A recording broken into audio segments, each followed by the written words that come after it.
Boom. There we go. Hey everybody, it's Jay Wah with Gardening with Jay Wah. And look at this, lo and behold. I got this huge pile of mulch here. I don't know if you guys remember a previous video, a giant pile of debris. I mulched it all. I still have that pile over there. I'm going to mulch into here. And then I'm using this mulch for various purposes, such as new trees or plants and potentially raised beds. I got to figure out how I want to do that. So this is, see, it rained last night and we got a little overcast, a little sunny, so it's kind of nice. This is a gardening update video. A lot of stuff going on. First of all, I'm happy I didn't foliar feed this past weekend, or because I was thinking about trying to foliar feed yesterday, but then what ended up happening is that it rained last night. So I'm really happy I didn't foliar feed. It was also super windy. This is previous wind damage. See if like a thing got broken. I should just take it off. It's just a dead leaf. This is the Mexican elderberry, which is going to, let's see, where's oh, here it is. You see that? It's gonna flower soon. So that's gonna be super awesome. So what is going on in the garden? What are the updates? The Flavor Delight Apium is started to show some blooms. The Gold Kissed, right here, the Gold Kissed has looks like it's gonna start doing some stuff. There's Dean eating grass. If I look, where was it? Right here. See this? These blooms are about to go. So the Gold Kiss and the Flavor Delight kind of bloom at the same time. It looks like the Flavor Delight is a little bit earlier, which likely means the Flavor Delight needs less chill hours than the Gold Kiss. But looking at this one, they overlap really well, at least in my environment, so that's nice. And then new plant number 1. This is the Mysore raspberry. So it's like a tropical raspberry. And I looked it up on Grok because I was like, oh, cool, it's super thorny. So you gotta be careful. It's like super thorny. I don't know if that's getting caught good or not, if it's filtering it. But it's super thorny. And interestingly enough, it's a tropical. It's supposed to be like heat resistant. And the best shot of growing a raspberry I have. And usually with raspberries, you kind of have like your everbearing, or which are your fall berries. Then you have like your summer bearings. Kind of like, with blackberries. Supposedly, this thing doesn't kind of work like that. According to Grok, I asked Grok, I was like, well, what type is it? It's supposed to be an everbearing, but it's a little bit different because it seems to just keep fruiting. So it seems like this, I don't know. I'm going to have to observe it to figure out, okay, how does this work? There's not a lot of information online, at least not on YouTube, about these guys. So I just got to figure out how do they work, and then look at, use that information to determine how I should be, pruning it. But very pretty. It's coming in. I'm imagining these are, older leaves, as it kind of is, and these are, new growth. So we'll kind of see how this works out. I'm excited. It's probably just, I don't know if these guys go fully dormant or not either. Probably in our weather, maybe not. We'll see. Let's see, what else we got going on? Citrus is gonna bloom. So I gotta harvest another batch of lemons so I can get maximum lemon harvest. I actually did a really cool way of processing lemons. That's the residual debris from processing lemons. So I was gonna do a video on that, but I'll probably do that next year. The blood oranges, both the Sanguinelli and the Moro, I think they're gonna be good to go. I lost a few. I also lost a few of my Tango mandarins because I think it was woodpeckers or something. Some birds just decided to peck into it. It broke my heart. So it is what it is. I gotta harvest some of these guys because I still have, obviously, I don't know if you can see that. I still have my pink lemon, and it's going into bloom. It's going crazy into bloom. Oh, you guys can't see all that. Look at all those blooms there. It's going crazy. So yeah, I really want to maximize that. This guy, a lot of citrus are going to put on bloom. So this weekend, I'll probably do another harvest to kind of maximize what stays. If I go this way, ooh, Texas honeysuckle. I planted there. So now it's going to be a nice little pretty honeysuckle. When we went to Home Depot, because I was going to grab something, I saw a hummingbird feeding off of it, and I said, well, we have hummingbirds, let's get it. And then I leave these guys, these weeds, for the birds, because when they go to seed, the bees like it, but then when it goes to seed, the little finches eat them. So I kind of I like to leave these guys around because they're just early flowers for the pollinators, and the birds eat the seeds. And then they're easy to chop down, especially with my new tool. The Yorizane almond, if you can see that, look how beautiful that is. Yorizane almond, full of buds and soon to be blooms. So I'm very, very happy with that. Now let's go this way. This, a little bit of an angle. It's straight, but the branch from the graft is naturally a little bit, have fun. It's a natural, a little bit crooked. Sorry, Kim's going to go live stream now. So on our gaming channel. So this is a Carry with the C mango. And my jackfruit's technically still alive, but I wanted to have a tropical in the mix of these citrus, especially towards this back part, because this is a Tahitian pomelo and it's a Valentine pomelo. So if I were to do some heat protecting things here, these guys would benefit from the residual heat, versus if I were to put this guy next to deciduous people, next to like deciduous trees, it would potentially harm their ability to get chill hours. So I tried to keep that in mind, that I didn't want to have tropicals next to things that needed chill hours, because I could run into some problems with that. And then these guys, who they look ugly, but it's 100% my fault. So it is what it is. I kind of damaged some of the roots. They were really good, and then it eroded, so I had to rebuild the base. But I didn't realize it eroded, and then the top feeder level roots got burned. So that kind of sucked. But it looks like this guy is kind of hard to see. The same thing happened to this guy. Oh, look at these guys. I love these little roly-polies. I don't know if you can see them in there. I absolutely love roly-polies. I have so many roly-polies in the yard. My boy, Hamlin, is finally bouncing back. Look at that. My goal is, if I can get this guy and these two trees, these three, the Fukumoto, the Tahitian, unlikely, it'd have to grow pretty crazy. But if these guys can get a thick enough caliper and go through the summer really well, next year I'm going to let them bloom and hold on to fruit. So I'm really excited about that. Yep, these guys are going really good.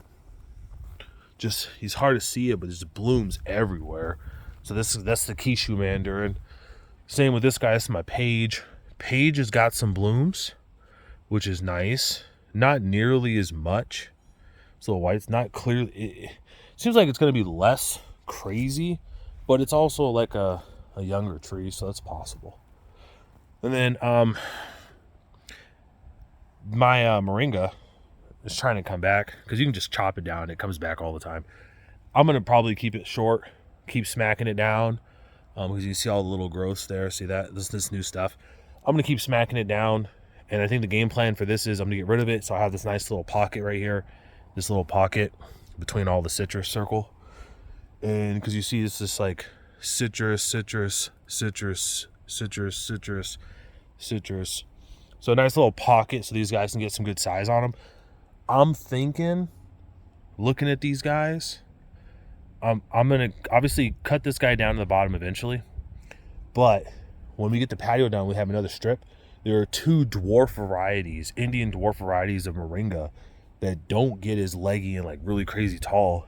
And I can keep small. I'm going to get those, because I do like having Moringa. It's just, this spot served its purpose, and I really wanted something a little bit more easy to control. So when I discovered that there were dwarf Moringa, I was like, well, sign me up.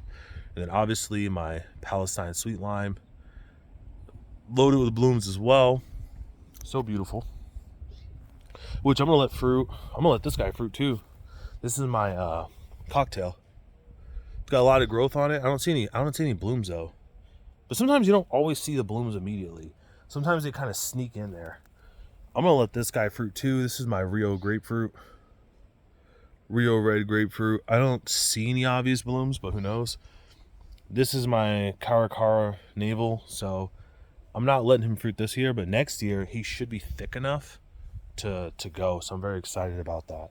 Another new addition to the yard is the desert rose. Planted this baby right here where the plum used to be. And I think it's just a nice spot. It's a pretty rose plant. It can get pretty big. It's desert adapted. So I'm excited to kind of see how that goes. And I'm excited. We'll see. It's my first time trying to grow something like that.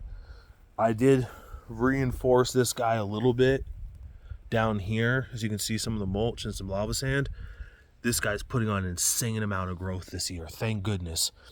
This is my Midnight Valencia Sweet Orange. Midnight Valencia Orange. Not going to let him fruit this year. But next year, he's going to be ready. This is my Golden Nugget. He's not really doing much right now. So I'm gonna hope he gets supercharged soon. I'd like to see, I'm not gonna let him fruit this year, but if he can get good enough growth this year, he can fruit next year. So I'm excited about that. Then we have obviously my mango, my Dasuri. It's an Indian mango. When he died back, he kind of didn't do anything for an entire year. We had a warm winter this year. I didn't even cold protect this dude. So if he had not died back that last year, where I did put a frost cloth on him, but I didn't do cold protection, just frost protection. If he hadn't died back, we'd probably have mangoes this year because this dude was growing like a champ. So we'll see how he does. I saw a recent video of someone where they ran like a warming wire around it and just had it in a solo box. Something that I think would be more effective combined with the frost cloth. So I'm kind of excited for that. And then this guy, obviously trying to put on fruit. So I'll have to come back here and like get rid of all the fruit. It's just a Subel Sapote. And then obviously you see my sweet almond and mystery citrus over there in the corner. It's a mystery citrus because it's just a seedling that just grew up from seeds. I think there were blood orange seeds, so we'll see. Oh, crazy development happened. So I'm like thinking to myself, hey, what's going on with my apple? It's not really blooming or anything because I'm not paying attention. So there are buds coming out, right?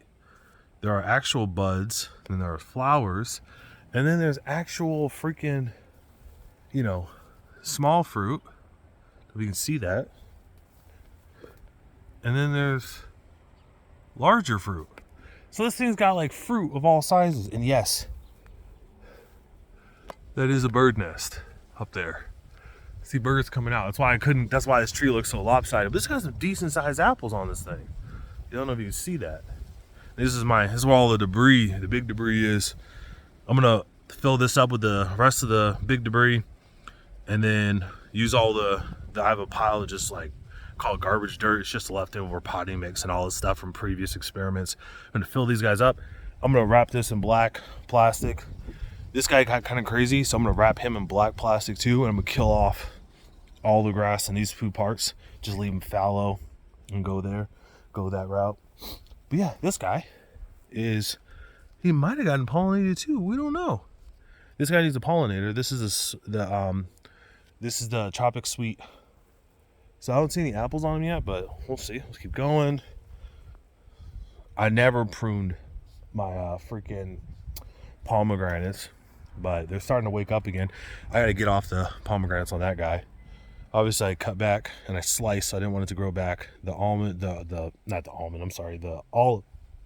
So I want to get that guy off. This guy always is late to wake up. Let me go over and get a good picture of him. This is my Fuyu persimmon. Always late to wake up, but I got a good painting on him, so I was happy. And I'm just he'll wake up probably in maybe like 3 weeks. He'll wake up. I gotta pull him back so he's a little bit more better positioned because he's kind of like all over the place. I'm letting him fruit. He should go full production, so I should get a good harvest this year. This is my other Yorizane. As you can see, similarly loaded. So beautiful. Love it. This is my Sherry Loquat. Also, I have oh no. What happened here? No. This guy took a beating. Oh no, something must have gone wrong with this guy. This was a new plant. I planted this last night. Oh, this is unfortunate. Look, it looks like it. No, I have them plugged in pretty. I had to tear up a lot of the roots to get them to like, because they were so root bound. He has some good green growth, but what's with this woody stuff? Did he already have the woody and then someone just ripped it off? So Dean, oh, you know what? Okay. I think he had the woody growth because I think that's just woody growth. Yeah, that's just woody growth, I think. Yeah, that's just woody growth. Okay, so this thing has woody growth, but the reason it looks so different is, oh no, someone, Dean. I think it was Dean. He's the only one who had done this. Someone came in and ate up. That sucks. Okay, so it has woody growth because before it just looked all like a green mat, but it looks like someone came in and started eating off. The reason Dean would have done that, he ate off the top so it exposed all the woody growth because I thought it died for a second.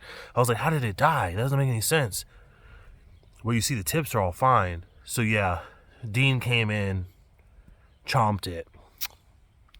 Probably the reason is I used some fish emulsion on it, so he probably said, oh, it smells delicious, and he bit off, so I gotta watch him. He bit that.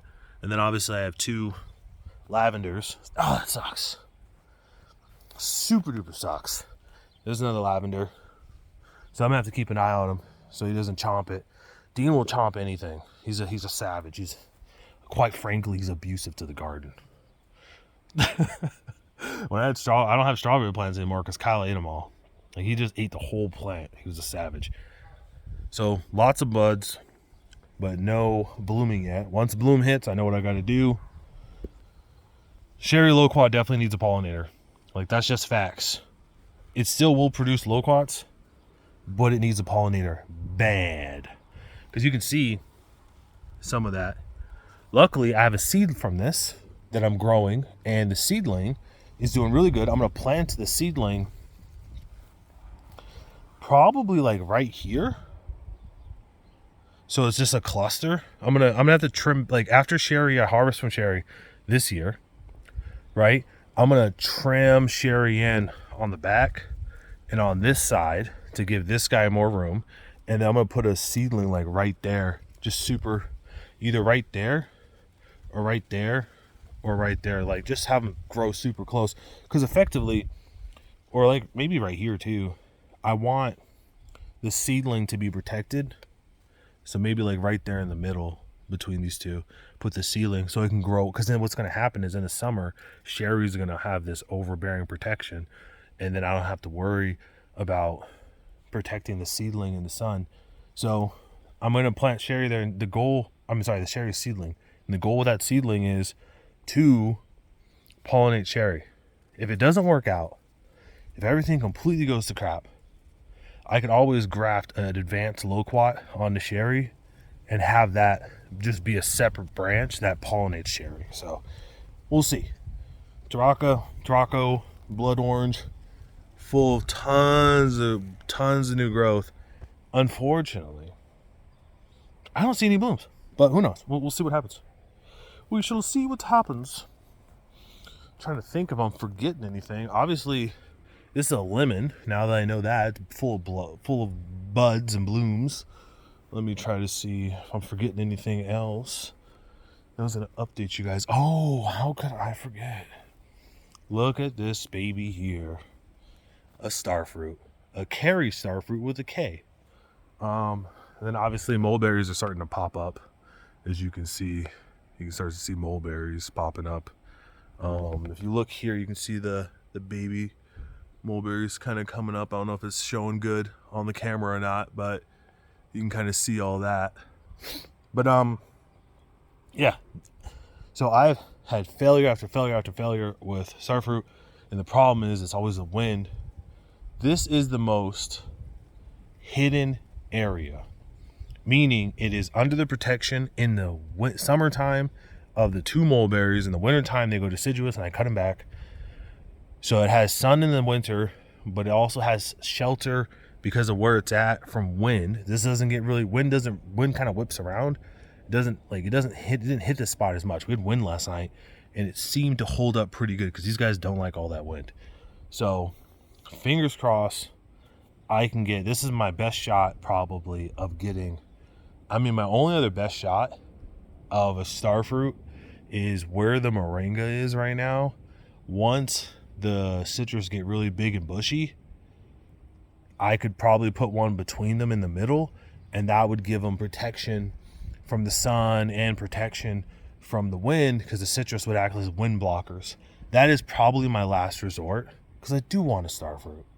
So fingers crossed this guy will get morning sun, afternoon shade, pretty much once we're about midday, especially once these guys leaf out, these two guys leaf out, we're gonna be pretty covered. And then look at the trunk, dude. Holy shit. It's like super leaning, because it's supposed to be a bush, but look at that massive trunk on this Mexican elderberry. That's insane. Yeah, and then let me get past here. Oh.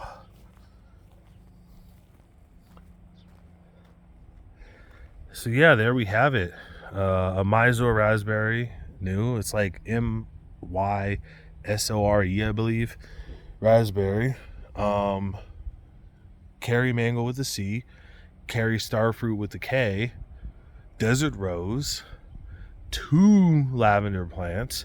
1 spreader whose name I don't know. And then a Texas honeysuckle. Those are the 8 new additions. There should be 8. So if I miss one, you know I missed one if there wasn't 8 I just said there. So yeah, pretty good, not too bad. Made a lot of progress.